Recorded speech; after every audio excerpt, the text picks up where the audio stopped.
Serially में हमें एक दिक्कत है, जब दावत अल्लाह के लिए दूसरे माँ को हम पैगाम भिजवाते हैं कि हम आपकी मस्जिद में आके पैगाम हक पहुँचाना चाहते हैं, किनको पैगाम भेजते हैं? दूसरे आइमा को, गैर जमात आइमा, वो बड़ी खुशी इजाज़त देते हैं। ठीक। अक्सर तो वो हमें कहते हैं कि आप नमाज पढ़ा दें। ठीक है। बाद दफ़ा ऐसा होता है कि हम मस्जिद में पहुँच गए, अचानक वो खड़े हो जाते हैं आगे इमामत के लिए। उस वक्त हमें क्या करना चाहिए? उस वक्त कुछ नहीं करना चाहिए, आपको पहले करना चाहिए।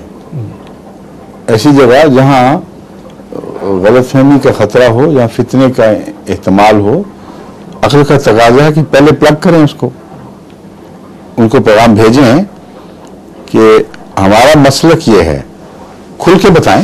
फिर बुलाते हैं तो शौक से जाए, वरना ना जाए।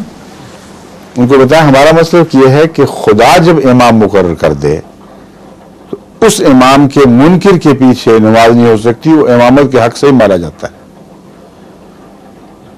और ये मसलक इतना माकूल है कि इससे बेहतर मसलक तुम पेश भी नहीं कर सकते,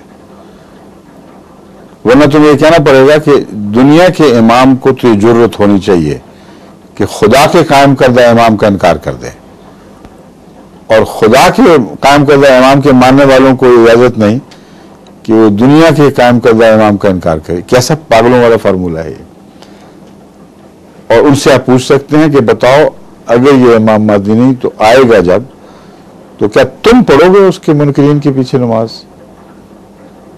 वो कहेंगे नहीं। तो कहेंगे जो तुम अपने लिए पसंद नहीं करते, हमारे लिए क्यों पसंद करते हो? हमारा इनकार फिरकों की इनकार की तरह नहीं है।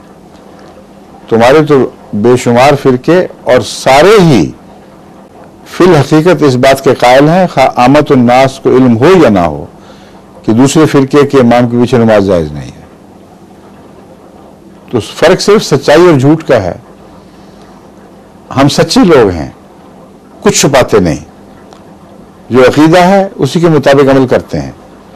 तुम लोग जानते हो कि फतवे मौजूद हैं, फिर भी लोगों को धोखे दे रहे हो, चुप करके दूसरों की मस्जिदों में पीछे जाकर नमाजें पढ़ लेते हो। सारे हज के मौके पर जाकर उन वहाबियों के पीछे नमाजें पढ़ते हो जिनके मुताबिक फतवा था कि बड़े बड़े सख्त लफ्ज थे, अभी भी हैं। कहते हैं वहाबी से बढ़कर काफिर हो ही नहीं सकता। यहां तक कि एक दफा पंजाब में एक गांव में एक सिख ताजिर था जो दयानतदारी की वजह से बहुत ही शोहरत पा गया और खूब उसकी तिजारत चमकी। और एक मुसलमान था, उसका मद्दे मुकाबल उसकी तिजारत दिन ब दिन बैठना शुरू हो गई, क्योंकि वो उसमें वो खूबियां नहीं थी। तो वो किसी के मौलवी के पास गया, उसने कुछ करो, देखो मुसलमानों का गांव है, सारा गांव उधर उलटता है सिख के पास, या तो सिखों का हो तो मान भी लेता मैं, और मुझे छोड़ दिए, मेरी तिजारत बर्बाद हो गई है, कोई तरकीब बताओ। उसने कहा आसान तरकीब है, तुम मशहूर कर दो कि फलां संत सिंह साहब वहाबी हो गए। उसने मशहूर कर दिया, सारी तिजारत बैठ गई कि सरदार जी वहाबी हो गए। ये तो कल तक इनका हाल था, और मस्जिद में नमाजों का सवाल ही नहीं। वहाबी बेचारा कोई आके पढ़ ले तो उसको मार दिया करते थे, या मारते नहीं थे तो अदमुआ करके छोड़ते थे। ए बदबख्त तू आया क्यों हमारी मस्जिद में? फतवे हैं कि कितने डोल उससे निकलवाए जाए, कितना पानी वहां बहाया जाए, वो बेचारा अपने नापाक हाथों से पानी कुएं से डोल के बेचारा में निकाल के मर जाए। अजीब व गरीब इनके फतावा हैं, वो बताएं उनको। हज़रत मुहम्मद सल्लल्लाहु ने कहीं फतवा नहीं दिया कि फलां फिरके के पीछे नमाज नहीं, फलां फिरके के पीछे। ये बहस उठाई नहीं, ये नाजायज बहस है।